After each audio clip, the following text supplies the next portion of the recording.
Taste the Daily. Sivaganga மாவட்டம் மானாமதுரை சோமநாதர் சுவாமி கோவில் சித்திரை திருவிழாவில் ஆனந்தவல்லி அம்மன் தேரோட்ட விழா வெகு விமரிசையாக நடைபெற்றது. கீழமேல்குடி, கிருஷ்ணராஜபுரம் உள்ளிட்ட கிராமத்தார்கள் ஊர்வலமாக வந்த பின் அலங்கரிக்கப்பட்ட தேருக்கு சிறப்பு பூஜைகள் நடத்தப்பட்டன. பெரிய தேரில் பிரியாவிடை தாயாருடன் சோமநாதரும், சிறிய தேரில் ஆனந்தவல்லியும் வீற்றிருக்க சிவாலய வாத்தியங்களுடன் தேரோட்டம் நடைபெற்றது. இதில் ஆயிரக்கணக்கான பக்தர்கள் சிவ சிவ சங்கரா என விண்ணை பிளக்கும் முழக்கங்களுடன் தேரை வடம் பிடித்து இழுத்துச் சென்று சுவாமி தரிசனம் செய்தனர்.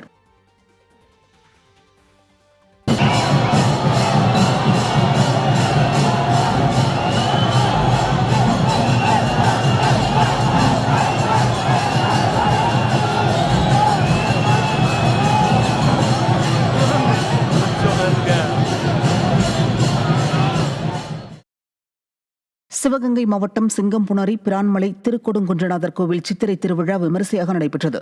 5 தேர்களில் விநாயகர், முருகர், பிரியாவிடை உடனான திருக்கொடுங்குன்றநாதர், அன்னை குயிலமுத நாயகி அம்மன், ஸ்ரீ சண்டிகேஸ்வரர் ஆகியோர் அருள் பாலித்தனர்.